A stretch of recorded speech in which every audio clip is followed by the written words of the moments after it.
Jurassic park. ಓ, diving. ಏನು ಶಬ್ದ?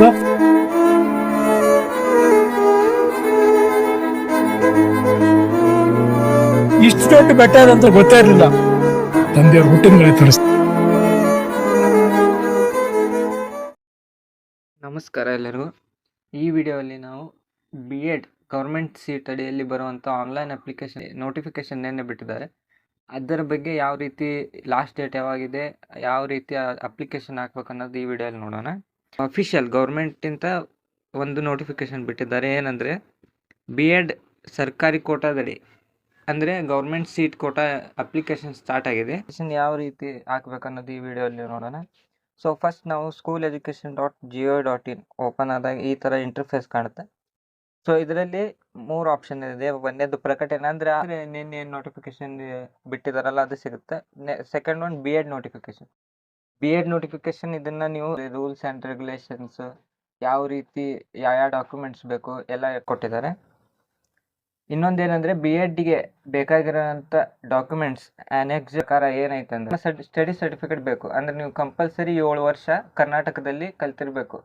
ಅಂದರೆ ಯಾವ ಕರ್ನಾಟಕದಲ್ಲಿ ಇರುವಂಥ ಸ್ಕೂಲಲ್ಲಿ ನೀವು ಕಲ್ತಿರಬೇಕು. ನೀವು 1 to 10th ಸಪೋಸ್ ನೀವೀಗ 1 to 10th ಕರ್ನಾಟಕದಲ್ಲಿ ಕಲ್ತಿದ್ದೀರಂದರೆ ಆ ಒಂದು ಸ್ಟಡಿ ಸರ್ಟಿಫಿಕೇಟ್ನ ಸ್ಕೂಲಿಂದ ಬರೆಸ್ಕೊಂಡು ನೀವು ನಿಮ್ಮ ತಾಲೂಕಲ್ಲಿರೋ BO ಅಂದರೆ ಬ್ಲಾಕ್ ಎಜುಕೇಷನ್ ಆಫೀಸರ್ ಕಡೆ ಕೌಂಟರ್ ಸೈನ್ ಮಾಡಿಸ್ಕೊಂಡು ರೆಡಿ ಮಾಡಿ ಇಟ್ಕೋಬೇಕು. ಯಾಕಂದರೆ ನೀವು ಆನ್ಲೈನ್ ಅಪ್ಲಿಕೇಶನ್ ಹಾಕಿ ನೆಕ್ಸ್ಟ್ ಡೈರೆಕ್ಟಿಗೆ ಹೋದಾಗ ಅಂದರೆ ನಿಮ್ಮ ಡಿಸ್ಟ್ರಿಕ್ಟ್ ಸೆಂಟರ್ಸಿಗೆ ಅಥವಾ ನೋಡಲ್ ಸೆಂಟರ್ಸ್ಗೆ ಹೋದಾಗ ಅಲ್ಲಿ ವೆರಿಫಿಕೇಷನ್ ಟೈಮಲ್ಲಿ ಕೌಂಟರ್ ಸೈನ್ ಕಂಪಲ್ಸರಿ ಆಗಿರಬೇಕು. ಇದು ಒಂದು ಇಂಪಾರ್ಟೆಂಟ್ ವಿಷಯ. ಇನ್ನೊಂದು ಇದನ್ನು ಬಿಟ್ಟು ನಿಮ್ಮ ಡಿಗ್ರಿ ಮಾರ್ಕ್ಸ್ ಕಾರ್ಡ್.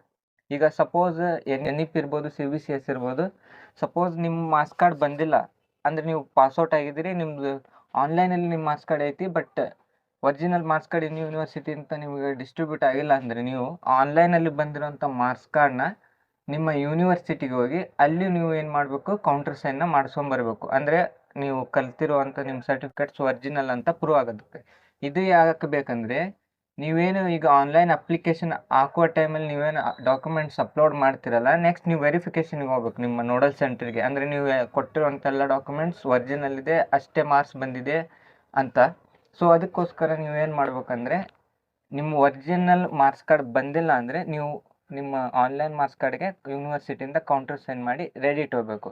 ಯಾಕಂದರೆ ಅಕಸ್ಮಾತ್ ನಿಮ್ಮದು ಒರಿಜಿನಲ್ ಮಾರ್ಕ್ಸ್ ಕಾರ್ಡ್ ಇದ್ದರೆ ನೋ ಪ್ರಾಬ್ಲಮ್, ಅದೇ ಜೆರಾಕ್ಸ್ ಡೈರೆಕ್ಟಲ್ಲಿ ಸ್ವಂತಾರೆ. ಬಟ್ ನೀವು ಒರಿಜಿನಲ್ ಮಾರ್ಕ್ಸ್ ಕಾರ್ಡ್ ಬಂದಿಲ್ಲ ಅಂದರೆ ನೀವೇನು ಮಾಡ್ಬೇಕಂದ್ರೆ ಕಂಪಲ್ಸರಿ ಕೌಂಟರ್ ಸಿಗ್ನೇಚರ್ ತೊಗೋಬೇಕು ನಿಮ್ಮ ಆನ್ಲೈನ್ ಮಾರ್ಕ್ಸ್ ಕಾರ್ಡ್ಗೆ.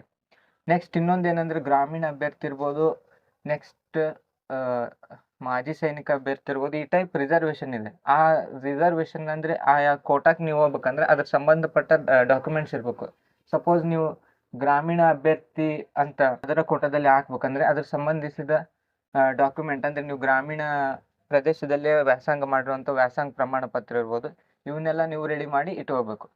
ಇಂಪಾರ್ಟೆಂಟ್ ಮ್ಯಾಟರ್ ಏನಂದರೆ ಪ್ರತಿ ವರ್ಷ ಅಂದರೆ ಹಿಂದಿನ ವರ್ಷ ಮತ್ತು ಅದರ ಹಿಂದಿನ ವರ್ಷ ಏನಾಗ್ತಿತ್ತು ಅಂದರೆ ಆನ್ಲೈನ್ ಅಪ್ಲಿಕೇಶನ್ ಹಾಕಿದ ನಂತರ ಒಂದಿಷ್ಟು ಡೇಟ್ ಅಂತ ಬಿಡ್ತಿದ್ರೆ ಈ ದಿನಾಂಕಕ್ಕೆ ನೀವು ಬಂದು ನಿಮ್ಮ ಡಿಸ್ಟ್ರಿಕ್ಟ್ ಸೆಂಟ್ರಿಗೆ ಬಂದು ವೆರಿಫಿಕೇಷನ್ ಮಾಡಿಸ್ಕೊರಿ ಅಂತಂದು. ಬಟ್ ಈ ವರ್ಷ ಏನು ಮಾಡಿದ್ದಾರೆ, ಪ್ರೊಸೀಜರ್ ಸ್ವಲ್ಪ ಚೇಂಜ್ ಮಾಡಿದ್ದಾರೆ. ಪ್ರೊಸೀಜರ್ ಏನು ಚೇಂಜ್ ಮಾಡಿದ್ದಾರೆ ಅಂದರೆ ನೀವು ಆನ್ಲೈನ್ ಅಪ್ಲಿಕೇಶನ್ ಹಾಕಿ ಸಬ್ಮಿಟ್ ಕೊಟ್ಟ 7 ದಿನದೊಳಗೆ ನೀವಾಗೆ ಹೋಗ್ಬೇಕು. ಅಂದರೆ ಡೇಟ್ಸ್ ಏನು ಬಿಡಲ್ಲ ಯಾವುದು ಡೈರೆಕ್ಟ್ ಸೆಂಟ್ರಿಂದ. ನೀವಾಗೆ ಆನ್ಲೈನ್ ಅಪ್ಲಿಕೇಶನ್ ಇವತ್ತು ಸಬ್ಮಿಟ್ ಮಾಡಿದ್ದೀರ ಅಂದರೆ ಆ ಸಬ್ಮಿಟ್ ಮಾಡಿದ ದಿನದಿಂದ 7 ದಿನದೊಳಗಾಗಿ ನೀವೇನು ಮಾಡಬೇಕು, ಡೈರೆಕ್ಟ್ ಸೆಂಟರ್ ಅಥವಾ ನಿಮ್ಮ ನೋಡಲ್ ಸೆಂಟರ್ ಯಾವುದಿರುತ್ತೆ ಆಯಾ ಜಿಲ್ಲಾ ಕೇಂದ್ರಕ್ಕೆ ಹೋಗಿ ನೀವೇನು ಮಾಡಬೇಕು, ವೆರಿಫಿಕೇಷನ್ನ ಮಾಡಿಸ್ಕೋಬೇಕು. ಸೊ ನೀವು ಮೊದಲು ಎಲ್ಲ ಡಾಕ್ಯುಮೆಂಟ್ಸ್ ರೆಡಿ ಇಟ್ಕೋರಿ. ಯಾವ ಡಾಕ್ಯುಮೆಂಟ್ಸ್ ಅನ್ನೋದು ನಾನು ಹೇಳ್ತೀನಿ. ಆಯಾ ಡಾಕ್ಯುಮೆಂಟ್ಸ್ ಫಸ್ಟ್ ರೆಡಿ ಇಟ್ಕೋರಿ. ಆಮೇಲೆ ಆನ್ಲೈನ್ ಅಪ್ಲಿಕೇಶನ್ ಹಾಕ್ರಿ, ಆಮೇಲೆ ಹೋಗಿ ವೆರಿಫಿಕೇಷನ್ ಮಾಡಿಸ್ಕೋಬೇಕು. ಇದು ಗೌರ್ಮೆಂಟ್ ಸೀಟ್ ಆದ ಫಸ್ಟ್ ಲೆವೆಲ್ ಅಂದರೆ ಫಸ್ಟ್ ಫೇಸ್. ಈಗ ವೆರಿಫಿಕೇಷನ್ ಆಯಿತು ಎಲ್ಲ ಆದ್ಮ್ಯಾಗ ನಿಮ್ಮದು ಸ್ಕೂಟ್ನಿ ಆಗುತ್ತೆ. ಸ್ಕೂಟ್ನಿ ಅಂದರೆ ನಿಮ್ಮ ಡಾಕ್ಯುಮೆಂಟ್ಸ್ ಕರೆಕ್ಟ್ ಇದೆ, ನೀವು ಕರೆಕ್ಟ್ ಮಾರ್ಕ್ಸ್ ಹಾಕಿದ್ದೀರಿ ಅಂತಂದು ಅವ್ರು ಏನು ಮಾಡ್ತಾರೆ, ವೆರಿಫೈ ಮಾಡ್ತಾರೆ. ಇಲ್ಲಿ ನಿಮ್ಮದು ಒರಿಜಿನಲ್ ಮಾರ್ಕ್ಸ್ ಕಾರ್ಡ್ ಅಥವಾ ಕೌಂಟರ್ ಸೈನ್ ಯಾಕೆ ಇಂಪಾರ್ಟೆಂಟ್ ಆಗುತ್ತೆ ಅಂದರೆ ಈ B.Ed ಸರ್ಕಾರಿ ಕೋಟಾ ಅಥವಾ ಗೌರ್ಮೆಂಟ್ ಸೀಟಲ್ಲಿ ನಿಮ್ಗೇನು ಇದು ಸೀಟ್ ಸಿಗುತ್ತಲ್ಲ, ಇದಕ್ಕೆ ಯಾವುದೇ ರೀತಿಯ ಎಕ್ಸಾಮ್ ಇರೋದಿಲ್ಲ. It is only based on the merit list. ನಿಮ್ಮ ಪರ್ಸೆಂಟೇಜ್ ಏನಿರುತ್ತಲ್ಲ ಡಿಗ್ರಿದು aggregate, degree UG or PG, ಅದ್ರ ಮೇಲೆ ನೀವೇನು ಮಾಡ್ತಾರೆ, ಅದ್ರ ಮೇಲೆ ಅಗ್ರಿಗೇಟ್ ಮೇಲೆ ನಿಮಗೇನು ಸಿಗುತ್ತೆ, ಗೌರ್ಮೆಂಟ್ ಸೀಟ್ ಸಿಗುತ್ತೆ. ಸೊ ಅದಕ್ಕೋಸ್ಕರ ಒರಿಜಿನಲ್ ಮಾರ್ಕ್ಸ್ ಕಾರ್ಡ್ ಅಥವಾ countersign it is compulsory. ಇದಿಷ್ಟು ಫೇಸ್ 1. ಫೇಸ್ 2 ಅಂದ್ರೆ ಈಗ ನೀವೇನು ವೆರಿಫಿಕೇಶನ್ ಮಾಡಿಸಿರಿ, ನೀವು ಕರೆಕ್ಟ್ ಮಾರ್ಕ್ಸ್ ಹಾಕಿರಿ, ಎಲ್ಲ ಆಗಿದೆ, ನಿಮ್ದು ವೆರಿಫಿಕೇಶನ್ ಆಗಿ ಟೋಟಲ್ 5 ರೌಂಡ್ ಇರುತ್ತೆ. ಅಂದ್ರೆ 5 ಲಿಸ್ಟ್ ಬಿಡ್ತಾರೆ. ಈಗ ಫಾರ್ ಎಕ್ಸಾಂಪಲ್ ನಿಮ್ದು ವೆರಿಫಿಕೇಶನ್ ಇವತ್ತು ಕಂಪ್ಲೀಟ್ ಆಗಿತ್ತು ಅಂದ್ರೆ ಒಂದು 10 ದಿನ ಬಿಟ್ಟು, ಅಂದ್ರೆ ಈ ಸರ್ಕ್ಯುಲಲ್ಲಿ ನೀವೇನು ಡೇಟ್ ನೋಡ್ತಾ ಇದ್ರಲ್ಲ, ಇಲ್ಲಿದೆ ನೋಡಿ, ಏನಂದ್ರೆ ಇಲ್ಲಿ ತನ ಕೊನೆ ಅವಧಿ ಇರುತ್ತೆ, ಅಂದ್ರೆ ಕೊನೆ ಲಾಸ್ಟ್ ಡೇಟ್ ವೆರಿಫಿಕೇಶನ್ ಮಾಡಿಸ್ಕೊಳಕ್ಕೆ, ನೆಕ್ಸ್ಟ್ ವೆರಿಫೈ ಮಾಡ್ಕೊಳಕ್ಕೆ. ವೆರಿಫೈ ಆದ ನಂತರ ಒಂದು 10 ದಿನ ಅಂದ್ರೆ ರೆಡಿ ಆಗುತ್ತೆ list, percentage wise list ready ಆಗಿ ಫಸ್ಟ್ ಲಿಸ್ಟ್ ಬಿಡ್ತಾರೆ. ಅಂದ್ರೆ ಫಾರ್ ಎಕ್ಸಾಂಪಲ್ ನೀವು ಈಗ ಅಪ್ಲಿಕೇಶನ್ ಹಾಕುವಾಗ ನೀವೇನು ಮಾಡ್ತೀರಿ, ಪ್ರಿಫರೆನ್ಸ್ ಮೇಲೆ ಕಾಲೇಜನ್ನ ಸೆಲೆಕ್ಟ್ ಮಾಡಿರಿ. ಟಿಕ್ಕಲ್ಲಿ 4-5 ಕಾಲೇಜ್ ಇದೆ ಬಿ ಎಡಿನ. ನನಗೆ ಬೇಕಾಗಿರೋದನ್ನ ನಾನು ಫಸ್ಟ್, ಸೆಕೆಂಡ್, ಥರ್ಡ್ ಹಿಂಗೆ ಪ್ರಿಫರೆನ್ಸ್ ವೈಸ್ ಹಾಕೊಂಡು ಹೋಗಿರ್ತೀನಿ. ನನ್ನ ಪರ್ಸೆಂಟೇಜ್ ಜಾಸ್ತಿ ಆಗಿತ್ತು ಅಂದರೆ ನನಗೆ ಕೇಳಿದ್ದ ಫಸ್ಟ್ ನಾ ಯಾವ್ದು ಹಾಕಿರ್ತೇನೆ ಪ್ರಿಫರೆನ್ಸ್, ಅದೇ ಕಾಲೇಜ್ ಸಿಗುತ್ತೆ. ಸಪೋಸ್ ಸಿಗಲಿಲ್ಲ ಅಂದರೆ ನೀವು ಸೆಕೆಂಡ್ ರೌಂಡಿಗೆ ವೇಟ್ ಮಾಡ್ಬೋದು. ಸೊ ಟೋಟಲ್ 5 ರೌಂಡ್ ಇರುತ್ತೆ. ಆದರೆ ಒಂದು ಕಾಲೇಜ್ಗೆ 50 ಸೀಟ್ ಇರುತ್ತೆ, 25 ಆರ್ಟ್ಸಿಗೆ, 25 ಸೈನ್ಸಿಗೆ. ಏಡೆಡ್ ಕಾಲೇಜ್ ಇದ್ದರೆ 75 ಸೀಟ್ ಇರುತ್ತೆ. ಆದರೆ ಹೆಚ್ಚಾನೆಚ್ಚು 50 ಅಂದರೆ 50 ಸೀಟ್ ಇರೋ ಕಾಲೇಜ್ಗಳೇ ಜಾಸ್ತಿ ಇರುತ್ತೆ. ನಿಮಗೆ ಸಪೋಸ್ 1ನೇ ರೌಂಡಲ್ಲಿ ಸಿಗಲಿಲ್ಲ ಅಂದರೆ 1ನೇ ರೌಂಡ್ ಮುಗಿದ ನಂತರ ಲಿಸ್ಟ್ ಬಿಡ್ತಾರೆ. ಏನಂದರೆ ಒಂದು ಕಾಲೇಜ್ನಲ್ಲಿ 25 ಸೀಟ್, ಫಾರ್ ಎಕ್ಸಾಂಪಲ್ ಸೈನ್ಸಿಗೆ 25, ಆರ್ಟ್ಸಿಗೆ 25 ಸೀಟ್ ಇದಾವೆ ಅಂದರೆ ಎಷ್ಟು 1ನೇ ರೌಂಡಲ್ಲಿ ಫಿಲ್ ಆಯಿತು, ಆ 1ನೇ ರೌಂಡಲ್ಲಿ ಈಗ ಫಿಲ್ ಆದ ಸೀಟ್ ನಂತರ ಎಷ್ಟು ಉಳಿದು ಅಂತಂದು, ಅಂದರೆ ನಿಮಗೂ ಒಂದು ಐಡಿಯಾ ಸಿಗುತ್ತೆ. ಸೆಕೆಂಡ್ ರೌಂಡಿಗೆ ನಾ ಈ ಕಾಲೇಜ್ಗೆ ಹಾಕ್ಲಾ ಅಥವಾ ಬೇರೆ ಕಾಲೇಜಿಗೆ ಹಾಕ್ಲಾ, ಈ ಟೈಪ್ ಇರುತ್ತೆ. ಸೊ ಇದಿಷ್ಟು ಯಾವ ರೀತಿ ಇರುತ್ತೆ ಪ್ರೊಸೀಜರ್ ಅನ್ನೋದು. school.education.go.in ಓಪನ್ ಆದ ನಂತರ ನಿಮಗೆ ಇಲ್ಲೊಂದು ಆಪ್ಷನ್ ಕಾಣುತ್ತೆ, ಅಪ್ಲಿಕೇಶನ್ ಫಾರ್ ಅಡ್ಮಿಷನ್ ಅಂತ. ಸೊ ಇದ್ರ ಮೇಲೆ ನೀವು ಕ್ಲಿಕ್ ಮಾಡಿದಾಗ ಫಸ್ಟ್ ಅದೇನು ಕೇಳುತ್ತೆ, ರಿಜಿಸ್ಟರ್ ಅಂತ ಕೇಳುತ್ತೆ. ನೀವು ಇಲ್ಲಿ ಲಾಗಿನ್ ಪೇಜ್ ಅಂತ ಓಪನ್ ಆಗುತ್ತೆ, ಬಟ್ ನೀವು ಇನ್ನೂ ರಿಜಿಸ್ಟರ್ ಆಗಿಲ್ಲ. ಸೊ ಥರ್ಡ್ ಆಪ್ಷನ್ ರಿಜಿಸ್ಟರ್ ಮೇಲೆ ಕ್ಲಿಕ್ ಮಾಡಿದಾಗ ಇಲ್ಲಿ candidate name as per SSLC marks card. So ಇದು ಇಂಪಾರ್ಟೆಂಟ್. ಈಗ SSLC ಮಾರ್ಕ್ಸ್ ಕಾರ್ಡಲ್ಲಿ ಯಾವ ಟೈಪ್ ನಿಮ್ಮ ನೇಮ್ ಇರುತ್ತಲ್ಲ ಅದೇ ಟೈಪ್ ಇಲ್ಲಿ ಎಂಟರ್ ಮಾಡಬೇಕು. ಮಿಸ್ಟೇಕ್ ಮಾಡಬಾರ್ದು. ಯಾಕಂದ್ರೆ ಈಗ ಫಾರ್ ಎಕ್ಸಾಂಪಲ್ ಈಗ ವೆರಿಫಿಕೇಷನಿಗೆ ಬಂದಾಗ ಅಲ್ಲಿ ನಿಮ್ಮ SSLC marks card, PU marks card ಎಲ್ಲ ತೊಗೊಂಡೋಗಿರ್ತೀರಿ. ಅಲ್ಲಿ ನೀವು ಕೊಟ್ಟಿರೋಂಥ ನೇಮ್ ಚೇಂಜು, ನೀವು ಆನ್ಲೈನ್ ಅಪ್ಲಿಕೇಶನ್ನಲ್ಲಿ ನೇಮ್ ಚೇಂಜ್ ಆದರೆ ಇನ್ವ್ಯಾಲಿಡ್ ಅಂತಂದು ರಿಜೆಕ್ಟ್ ಮಾಡೋ ಚಾನ್ಸ್ ಇರುತ್ತೆ. ಸೊ ಕರೆಕ್ಟಾಗಿ ಹಾಕಬೇಕು. ನೆಕ್ಸ್ಟ್ ನಿಮ್ಮ mobile number, email ID, next user name. ಇಲ್ಲಿ ನೀವು ನಿಮ್ಗೆ ಯಾವ ರೀತಿ ಅಂದರೆ ನೀವು ಲಾಗಿನ್ ಆಗೋದಕ್ಕೆ ಈಗ ಫಾರ್ ಎಕ್ಸಾಂಪಲ್ ಇನ್ಸ್ಟಾಗ್ರಾಮ್ ಮತ್ತು ಸೋಷಿಯಲ್ ಮೀಡಿಯಾದಲ್ಲಿ ನೀವು ಒಂದು ಯೂಸರ್ ನೇಮ್ ಇಟ್ಕೊಂಡಿರ್ತೀರ, ಆ ಯೂಸರ್ ನೇಮ್ನ ನೀವು ಯಾವ್ದಾದ್ರು ಸೆಲೆಕ್ಟ್ ಮಾಡ್ಕೋಬೋದು. ನೆಕ್ಸ್ಟ್ ಪಾಸ್ವರ್ಡ್ ನೀವು ಇಟ್ಕೋಬೋದು. ನೆಕ್ಸ್ಟ್ ಇಲ್ಲಿ ರಿಜಿಸ್ಟರ್ ಅಂತ ಕ್ಲಿಕ್ ಮಾಡಿದಾಗ ರಿಜಿಸ್ಟರ್ ಆಗುತ್ತೆ. ನಿಮ್ಮ ಮೊಬೈಲ್ಗೂ ಒಂದು ಮೆಸೇಜ್ ಬರುತ್ತೆ. ನೆಕ್ಸ್ಟ್ ನೀವು ಇಲ್ಲಿ ಯೂಸರ್ ನೇಮ್ ಏನು ಹಿಂದೆ ನೀವು ಎಂಟರ್ ಮಾಡಿದ್ರಲ್ಲ ಅದನ್ನು ನೀವು ಕರೆಕ್ಟಾಗಿ ನೆನಪಿಟ್ಕೋಬೇಕು. ನೆಕ್ಸ್ಟ್ ಪಾಸ್ವರ್ಡ್ ನೆನಪಿಟ್ಕೊಂಡು ಅದನ್ನು ಎಂಟರ್ ಮಾಡಿದಾಗ ಇಲ್ಲಿ ಶೋ ಆಗುತ್ತೆ. ನೆಕ್ಸ್ಟ್ ಇಲ್ಲಿ ಓಪನ್ ಆಗುತ್ತೆ. ಇಲ್ಲಿ ಓಪನ್ ಆದಾಗ ಅಪ್ಲಿಕೇಶನ್ ಇಲ್ಲಿಂದ ಸ್ಟಾರ್ಟ್ ಆಗುತ್ತೆ. So first step personal details.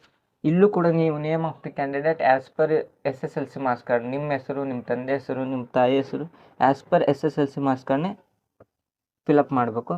Next date of birth, next ನಿಮ್ಮ ಜೆಂಡರು, ನೆಕ್ಸ್ಟ್ ನೋಡಲ್ ಸೆಂಟರ್. ಇಲ್ಲಿ ನೋಡಲ್ ಸೆಂಟರ್ ಅಂದರೆ ಭಾಳಷ್ಟು ಜನಕ್ಕೆ ಏನು ಕನ್ಫ್ಯೂಸ್ ಆಗ್ಬೋದು ಅಂದರೆ, ಈಗ ಸಪೋಸ್ ನೀವು ಈಗ ಗದಗ್ಗೆ ನಿಮ್ಮ ಕಾಲೇಜ್ ಬೇಕು, ಆದರೆ ನೀವು ಸ್ಟಡಿ ಮಾಡ್ತಿದ್ದೀರಾ ಅಥವಾ ನೀವೇನಾದ್ರು ಕೋಚಿಂಗ್ ತೊಗೊಂಡಿದ್ದೀರಾ ಅಥವಾ ನೀವು ಬೇರೆ ಊರಲ್ಲಿದ್ದೀರಾ. ಸಪೋಸ್ ನಿಮಗೆ ಬರೋಕ್ಕಾಗಲ್ಲ ಅಂದರೆ ನೀವು ಟೆನ್ಷನ್ ತೊಗೊಳೋ ಅಗತ್ಯ ಇಲ್ಲ. ನೀವೀಗ ಸಪೋಸ್ ನೀವೀಗ ಗದಗ್ನಲ್ಲಿ ಇರೋರು ಅಂತ ತಿಳ್ಕೊರಿ, ಬಟ್ ನೀವೀಗ ಬೆಂಗಳೂರಲ್ಲಿ ವರ್ಕ್ ಮಾಡೋಕೆ ಹೋಗಿದ್ದೀರಾ, ನೀವು ನೋಡಲ್ ಸೆಂಟರ್ನ ಬೆಂಗಳೂರಿನ ಸೆಲೆಕ್ಟ್ ಮಾಡ್ಕೋಬೋದು. ಅಂದರೆ ನಿಮ್ಮ ನಿಯರೆಸ್ಟ್ ಸೆಂಟರ್ ನಿಮ್ಗೆ ಯಾವುದು ಹೋಗೋದಕ್ಕೆ ನಿಮಗೆ ಒಂದು ಆಗುತ್ತಲ್ಲ ಆ ಸೆಂಟರ್ನ ನೀವು ಸೆಲೆಕ್ಟ್ ಮಾಡ್ಕೋಬೋದು. ಆದರೆ ನೆಕ್ಸ್ಟ್ ಪ್ರೆಫರೆನ್ಸ್ ಹಾಕೋಬೇಕಾದ್ರೆ ನೆಕ್ಸ್ಟ್ ಸ್ಟೆಪ್ ಬರುತ್ತೆ. ಪ್ರೆಫರೆನ್ಸ್ ಹಾಕೋಬೇಕಾದ್ರೆ ನೀವೇನು ಮಾಡ್ಬೋದು, ಯಾವ ಕಾಲೇಜ್ ನೀವು ಜಾಯಿನ್ ಆಗ್ಬೇಕು ಅಂದ್ಕೊಂಡಿದ್ದೀರಲ್ಲ ಅಲ್ಲಿ ನೀವು ಆ ಕಾಲೇಜ್ನ ಸೆಂಟರ್ ಮಾಡ್ಕೋಬೋದು. ನೀವು ನೋಡಲ್ ಸೆಂಟರ್ ನೀವು ನಾನೀಗ ತುಮಕೂರಲ್ಲಿದ್ದೀನಿ, ನಾನು ಮೈಸೂರಿನಲ್ಲಿ ವರ್ಕ್ ಮಾಡ್ತೀನಿ, ನಾನು ಮೈಸೂರು ತೊಗೋಬೋದು. Yes, it useful. ಇದು ನೋಡಲ್ ಸೆಂಟರ್ ಅಂದರೆ ನೀವು ಯಾವ ಸೆಂಟರ್ಗೆ ನೀವು ಹೋಗಿ ವೆರಿಫಿಕೇಷನ್ ಮಾಡಿಸ್ಕೊತೀರಿ ಅಥವಾ ನಿಮ್ಗೆ ಯಾವ್ದು ನಿಯರ್ ಆಗುತ್ತೆ ಅದನ್ನು ನೀವು ಸೆಲೆಕ್ಟ್ ಮಾಡ್ಕೋಬೋದು. ಕಾಲೇಜ್ ನೀವು ಮುಂದೆ ಪ್ರಿಫರೆನ್ಸ್ ಹಾಕುವಾಗ ಇದು ಮಾಡ್ಬೋದು. ನೋಡಲ್ ಸೆಂಟರ್ ಬೇರೆ, ಪ್ರಿಫರೆನ್ಸ್ ಬೇರೆ. ಇದು ನೀವು ವೆರಿಫಿಕೇಷನ್ ಈಗ ಆನ್ಲೈನ್ ಅಪ್ಲಿಕೇಶನ್ ಹಾಕಿದ ವೆರಿಫಿಕೇಷನ್ಗೆ ಹೋಗ್ತಿರಲ್ಲ, ಅದು ನಿಮ್ಗೆ ಯಾವ ನಿಯರ್ ಆಗುತ್ತೆ ಅದನ್ನು ನೀವು ನೋಡಲ್ ಸೆಂಟರಾಗಿ ಸೆಲೆಕ್ಟ್ ಮಾಡ್ಕೋಬೋದು. ಅಡ್ರೆಸ್, ನಿಮ್ಮ ಅಡ್ರೆಸ್ನ ನೀವು ಏನು ಮಾಡ್ಬೋದು, ಇಲ್ಲೇ ಫಿಲಪ್ ಮಾಡ್ಬೋದು. ಯಾವ ಊರು, ತಾಲೂಕು ಯಾವುದು, ಜಿಲ್ಲೆ ಯಾವುದು, ಪಿನ್ ಕೋಡ್ ಏನು. ನೆಕ್ಸ್ಟ್ ಪರ್ಮನೆಂಟ್ ಅಡ್ರೆಸ್ ಅಂದರೆ postal address permanent address same ಇದ್ದರೆ ಇದು ಕ್ಲಿಕ್ ಬಾಕ್ಸ್ನ ಟಿಕ್ ಮಾಡ್ಬೋದು, ಇಲ್ಲ ಚೇಂಜ್ ಇದ್ದರೆ ಇನ್ನೊಮ್ಮೆ ಎಂಟರ್ ಮಾಡ್ಬೋದು. ನೆಕ್ಸ್ಟ್ ಇಲ್ಲಿ ಬರುತ್ತೆ, ಇಲ್ಲಿ ಏನಂದರೆ ರಿಸರ್ವೇಷನ್ ಅಂದರೆ ಈಗ ನೋಡ್ರಿ ಇಲ್ಲಿ ಈಗ ಕನ್ನಡ ಮೀಡಿಯಮ್ ಅಂದರೆ ಇದರಲ್ಲಿ ಬಿ ಎಡಲ್ಲಿ ಮತ್ತೆ ರಿಸರ್ವೇಷನ್ ಏನು ಯಾವ್ಯಾವ ಬರುತ್ತೆ ಅಂದರೆ ಕನ್ನಡ ಮಾಧ್ಯಮ ಅಭ್ಯರ್ಥಿ ಅಂದರೆ ನೀವು 1 to 10th ಕನ್ನಡ ಮೀಡಿಯಮಲ್ಲಿ ಕಲ್ತಿದ್ದೀರಾ, ಅಥವಾ ನೀವು SC ಇರ್ಬೋದು, ಫಿಸಿಕಲಿ ಡಿಸೇಬಲ್ಡ್ ಇರ್ಬೋದು, ಸ್ಪೋರ್ಟ್ಸ್ ಕೋಟಾ ಕೇಳ್ಬೋದು, ಈ ರೀತಿ 371J ಅಂದರೆ ಕಲ್ಯಾಣ ಕರ್ನಾಟಕ ಯಾವುದಾದ್ರೂ ನಿಮಗೆ ರಿಸರ್ವೇಷನ್ ನೀವು ಅದರಲ್ಲಿ ಬರ್ತಿದ್ರೆ ಆ ಕೋಟಾದಲ್ಲಿ ರಿಸರ್ವೇಷನ್ ಕೋಟಾ ನಿಮಗೆ ಸೌಲಭ್ಯ ಇದ್ದರೆ ನೀವು ಅದನ್ನು ಫಿಲಪ್ ಮಾಡ್ಬೋದು. ಇಲ್ಲಿ ನಿಮ್ಮ ಎಜುಕೇಷನ್ ಡೀಟೇಲ್ಸ್ ಅಂದರೆ ನೀವು SSLC, PUC, ಆಮೇಲೆ ಡಿಗ್ರಿ, UG, ನೆಕ್ಸ್ಟ್ PG. ನೀವು UGನೂ ಮಾಡಿರ್ಬೋದು, ಅಂದರೆ UG ಮಾಡಿದ್ರು ನಿಮ್ಗೆ ಅಪ್ಲಿಕೇಶನ್ ಹಾಕಕ್ಕೆ ಬರುತ್ತೆ, PG ಮಾಡಿದ್ರು ನಿಮ್ಗೆ ಏನು ಬರುತ್ತೆ ಅಪ್ಲಿಕೇಶನ್ ಹಾಕಕ್ಕೆ ಬರುತ್ತೆ. ಸೊ ನೀವು ಇಲ್ಲಿ ಮೇನ್ ಇಂಪಾರ್ಟೆಂಟ್ ಏನಂದರೆ ನಿಮ್ಮ ಅಗ್ರಿಗೇಟ್ ಮಾರ್ಕ್ಸ್ನ ಕರೆಕ್ಟಾಗಿ ಎಂಟರ್ ಮಾಡಬೇಕು. ಯಾಕಂದರೆ ನಾ ಫಸ್ಟಲ್ಲಿ ಹೇಳೀನಿ ಏನಂದರೆ ಇದು ಓನ್ಲಿ ಬೇಸ್ಡ್ ಆನ್ ಮಾರ್ಕ್ಸ್, ಏನು ಅಗ್ರಿಗೇಟ್ ಮಾರ್ಕ್ಸ್ ನಿಮ್ಮ ಡಿಗ್ರಿದು ಎಷ್ಟು ಇರುತ್ತಲ್ಲ ಅದ್ರ ಮೇಲೆ ನಿಮಗೆ ಡೈರೆಕ್ಟ್ ಸೀಟ್ ಸಿಗುತ್ತೆ, ಎಕ್ಸಾಮ್ ಇರೋದಿಲ್ಲ. ಸೊ ನೀವು ಕರೆಕ್ಟಾಗಿ ಮಾರ್ಕ್ಸ್ ಎಂಟರ್ ಮಾಡಬೇಕು. ನೀವು ಸಪೋಸ್ ಇಲ್ಲಿ ಹೆಚ್ಚು ಅಥವಾ ಕಡಿಮೆ ಮಾರ್ಕ್ಸ್ನ ಎಂಟರ್ ಮಾಡಿ ನೀವು ವೆರಿಫಿಕೇಷನ್ಗೆ ಹೋದಾಗ ಅಲ್ಲಿ ನಿಮಗೆ ಪ್ರಾಬ್ಲಮ್ ಆಗ್ಬೋದು, ಯಾಕಂದರೆ ಅಲ್ಲಿ ಇನ್ನೊಮ್ಮೆ ರೀಟೋಟಲ್ ಮಾಡಿ ಮತ್ತೆ ಇನ್ನೊಮ್ಮೆ ಚೆಕ್ ಮಾಡ್ತಾರೆ ವೆರಿಫಿಕೇಷನ್ನಲ್ಲಿ. ಸೊ ಕರೆಕ್ಟ್ ಎಷ್ಟಿದೆ ಕರೆಕ್ಟ್ ಎಂಟರ್ ಮಾಡಿ ಮಾರ್ಕ್ಸ್. ನೆಕ್ಸ್ಟ್ ನಿಮ್ಮದು ಆಪ್ಷನಲ್ ಸಬ್ಜೆಕ್ಟ್ ಅವು ಎಲ್ಲ ಕರೆಕ್ಟಾಗಿ ಎಂಟರ್ ಮಾಡಿ. ಸೊ UGನೂ ಆಪ್ಷನ್ ಇದೆ, PGನೂ ಆಪ್ಷನ್ ಇದೆ. ನೆಕ್ಸ್ಟ್ ನಿಮ್ಮ ಇನ್ಕಮ್ ಡೀಟೇಲ್ಸ್ ಬಿಲೋ 2.5 lakhs ಇದೆಯಾ, 5 lakhs ಇದೆ. ಇಲ್ಲಿ ಇನ್ಕಮ್ ಇನ್ನೊಂದೇನೆಂದರೆ SC/ST ವಿದ್ಯಾರ್ಥಿಗಳಿಗೆ ಬಿಲೋ 2.5 lakhs ಅಂದರೆ 2.5 ಲಕ್ಷಕ್ಕಿಂತ ಕಡಿಮೆ SC/ST ವಿದ್ಯಾರ್ಥಿಗಳಿಗೆ ಇತ್ತಂದರೆ ಅವ್ರಿಗೆ ಇನ್ಕಮ್ ಸರ್ಟಿಫಿಕೇಟಲ್ಲಿ ಅವರಿಗೆ ಏನು ಕನ್ಸೆಷನ್ ಇರ್ತೈತೆ, ಬೇಕಾದಂಥ ಕಾಲೇಜ್ ಸಿಕ್ತು ಅಥವಾ ನೀವು ಸೆಕೆಂಡ್ ರೌಂಡಲ್ಲಿ ಯಾವುದೇ ರೌಂಡಲ್ಲಿ ನಿಮ್ಗೆ ಬೇಕಾದಂಥ ಕಾಲೇಜ್ ಸಿಕ್ಕ ಮೇಲೆ ಓನ್ಲಿ ಫಾರ್ SC/ST ದವರಿಗೆ ಅಲ್ಲಿ ಡಯಟಲ್ಲಿ ಏನಿರುತ್ತೆ 10,125 ಡಯಟ್ ಫೀಸ್. SC/ST ವಿದ್ಯಾರ್ಥಿಗಳು ಅವರ ಇನ್ಕಮ್ 2.5 ಲಕ್ಷಕ್ಕಿಂತ ಕಡಿಮೆ ಇದ್ದರೆ ಅವ್ರಿಗೆ ಇದು ಎಕ್ಸಾಮ್ಷನ್ ಇರುತ್ತೆ. ಎಕ್ಸಾಮ್ಷನ್ ಅಂದರೆ ಅವರು ಈ ಫೀಸ್ ಕಟ್ಟೋ, ಆದರೆ ಅವರ ಇನ್ಕಮ್ 2.5 ಲಕ್ಷಕ್ಕಿಂತ ಕಡಿಮೆ ಇರಬೇಕು. ಇದು only for SC/ST, not for general or other category students. ಇದು ಮೇನ್ ಇದೇನಂದರೆ ಇನ್ಸ್ಟಿಟ್ಯೂಷನ್ ಲಿಸ್ಟ್. ಸೊ ಇಲ್ಲಿ ನೀವು ಮಿನಿಮಮ್ ಆದಷ್ಟು ಕಾಲೇಜ್ ಏನೈತಿ ನಿಮ್ಮ ಜಿಲ್ಲೆ ಒಳಗೆ ಎಷ್ಟು ಕಾಲೇಜ್ ಇದೋ ಆದಷ್ಟು ಫಿಲ್ ಮಾಡಿರಿ. ಬಟ್ ಫಸ್ಟ್ ಕಾಲೇಜ್ ಯಾವುದೈತಿ, ನೀವು ಯಾವುದು ಜಾಯ್ನ್ ಆಗ್ಬೇಕು ಅಂದ್ಕೊಂಡಿರಿ, ನೀವು ಯಾವ ಕಾಲೇಜ್ ನಿಮ್ಗೆ ನಿಯರ್ ಐತಿ ಅಥವಾ ನೀವು ಅಲ್ಲಿ B.Ed ಜಾಯ್ನ್ ಆಗ್ಬೇಕಂತೀರಿ ಅದನ್ನೇ ನೀವು ಮೇನ್ಲಿ ಫಸ್ಟ್ ತುಂಬ್ರಿ. ರಿಮೈನಿಂಗ್ ನಿಮ್ಮ ಆ ಜಿಲ್ಲೆ ಒಳಗೆ ಎಷ್ಟದೋ ಅದನ್ನು ಆದಷ್ಟು ತುಂಬ್ರಿ. ಮಿನಿಮಮ್ ಎಜುಕೇಷನ್ ಇನ್ಸ್ಟಿಟ್ಯೂಷನ್ ನೀವು ತುಂಬಲಿಲ್ಲ ಅಂದರೆ ಕೆಲವೊಂದು ಟೈಮ್ ಏನಾಗುತ್ತೆ, ವೆರಿಫಿಕೇಷನ್ ಲಿಸ್ಟ್ ಬಿಟ್ಟಾಗ ಅಥವಾ ಫಸ್ಟ್ ರೌಂಡ್ ಲಿಸ್ಟ್ ಬಿಟ್ಟಾಗ ಸ್ಟಾರ್ ಮಾರ್ಕ್ ಬರುತ್ತೆ, ಅಂದರೆ ಇನ್ಸಫಿಷಿಯೆಂಟ್. ಅಂದರೆ ನೀವೀಗ ಸಪೋಸ್ ನೀವೀಗ ನಿಮ್ಮ ಪರ್ಸೆಂಟೇಜ್ಗೆ ಫಸ್ಟ್ ಪ್ರಿಫರೆನ್ಸ್ ಕಾಲೇಜ್ ಸಿಗಲಿಲ್ಲ ಅಂದರೂ ನೀವು ಒಂದು ಮಿನಿಮಮ್ ಒಂದು 10-15 ಕಾಲೇಜ್ ಹಾಕಿದಾಗ ಸೆಕೆಂಡ್, ಥರ್ಡ್, ಫೋರ್ತ್, ಫಿಫ್ತ್ ಪ್ರಿಫರೆನ್ಸಲ್ಲಿ ನೀವು ಸೆಕೆಂಡ್ ಅಥವಾ ಥರ್ಡ್ ಹಾಕಿದ ಕಾಲೇಜ್ ಸೀಟ್ ಸಿಗುತ್ತೆ ನಿಮಗೆ. ಸಪೋಸ್ ಇದೇ ಕಾಲೇಜ್ ಹಾಕಿದ್ರೆ ಅಂದರೆ ನೀವು ಸ್ಟಾರ್ ಮಾರ್ಕ್ ಬರುತ್ತೆ, ಮತ್ತು ನೀವು ಇನ್ನೊಂದು ರೌಂಡಿಗೆ ಕಾಯಬೇಕು. ಸೊ ಆದಷ್ಟು 15 ಮೇಲೆ ಕಾಲೇಜ್ ಹಾಕಿ. ಬಟ್ ಫಸ್ಟ್, ಸೆಕೆಂಡ್, ಥರ್ಡ್ ಏನಿರುತ್ತಲ್ಲ ನೀವು ಯಾವ ಕಾಲೇಜಿಗೆ ಜಾಯ್ನ್ ಆಗ್ಬೇಕು ಅಂದ್ಕೊಂಡಿರಿ ಆ ಕಾಲೇಜನ್ನ ನೀವು ಅಲ್ಲಿ ಸೆಲೆಕ್ಟ್ ಮಾಡ್ಕೊಳ್ಳಿ. ಕ್ಯಾಂಡಿಡೇಟ್ ಫೋಟೋ, ರೀಸೆಂಟ್ ಇರುವಂಥ ನಿಮ್ಮ ಕ್ಯಾಂಡಿಡೇಟ್ ಫೋಟೋ, ನೆಕ್ಸ್ಟ್ ನಿಮ್ಮ ಒಂದು ಕ್ಯಾಂಡಿಡೇಟ್ ಸಿಗ್ನೇಚರ್ನ ನೀವು ಇಲ್ಲಿ ಅಪ್ಲೋಡ್ ಮಾಡಬೇಕು. ನೆಕ್ಸ್ಟ್ ಇಲ್ಲಿ ತನಕ ನೀವು ಜಸ್ಟ್ ಡೀಟೇಲ್ಸ್ ಫಿಲ್ ಮಾಡಿದರೆ ಈಗ ನೀವು ಆ ಮಾರ್ಕ್ಸ್ ಕಾರ್ಡ್ ಇರ್ಬೋದು, ಆ ಡಾಕ್ಯುಮೆಂಟ್ಸ್ ಇರ್ಬೋದು, ಸ್ಟಡಿ ಸರ್ಟಿಫಿಕೇಟ್ ಇರ್ಬೋದು, ನೆಕ್ಸ್ಟ್ ನಿಮ್ಮ ಒಂದು ರಿಸರ್ವೇಷನ್ ಕ್ಯಾಟಗರಿ ಅಂದರೆ SC/ST ಇರ್ಬೋದು ಅಥವಾ 371J ಇರ್ಬೋದು, ಸ್ಪೆಷಲ್ ಗ್ರೂಪ್ ಅಂದರೆ ಮಾಜಿ ಸೈನಿಕ ಇರ್ಬೋದು, ಸ್ಪೋರ್ಟ್ಸ್ ಕೋಟಾ ಇರ್ಬೋದು, ಆ ಡಾಕ್ಯುಮೆಂಟ್ಸ್ ನೀವು ಇಲ್ಲಿ ಅಪ್ಲೋಡ್ ಮಾಡಬೇಕು. ಅಪ್ಲೋಡ್ ಮಾಡಿದ ನಂತರ ನಿಮ್ಗೆ ಪೇಮೆಂಟ್ ಪೇಜಿಗೆ ತೊಗೊಂಡೋಗುತ್ತೆ. ಪೇಮೆಂಟ್ ಪೇಜ್ ನೀವು ಪೇಮೆಂಟ್ನ ಮಾಡಿದ ನಂತರ ನಿಮ್ಗೆ ಕನ್ಫರ್ಮೇಷನ್ ಅಥವಾ ನಿಮ್ಮ ಒಂದು ಅಪ್ಲಿಕೇಶನ್ ಏನಾಗಿರುತ್ತೆ ಸಬ್ಮಿಟ್ ಆಗಿರುತ್ತೆ, ಅದು ನಿಮ್ಗೆ ಪ್ರಿಂಟ್ ಆಪ್ಷನ್ ಸಿಗುತ್ತೆ. ಇದಿಷ್ಟು B.Ed ಕೋಟಾದಡಿ ಗೌರ್ಮೆಂಟ್ ಸೀಟಿಗೆ ಅಪ್ಲೈ ಮಾಡುವ ಒಂದು ಪ್ರೊಸೀಜರ್. ಏನಾದರೂ ಡೌಟ್ ಇದ್ದರೆ ಕಮೆಂಟ್ ಮಾಡಿ. ನೆಕ್ಸ್ಟ್ ವಿಡಿಯೋದಲ್ಲಿ ಸಿಗ್ತೀನಿ. ಎಲ್ರಿಗೂ ನಮಸ್ಕಾರ, ಬಾಯ್. एक तो लाइक और शेयर ठोक दीजिए, महाकाल का दबा के लाइक और शेयर ठोक दीजिए, 5000 लौटे दिख जाना चाहिए. ಮತ್ತೆ ಭೇಟಿಯಾಗೋಣ. ನಮಸ್ಕಾರ.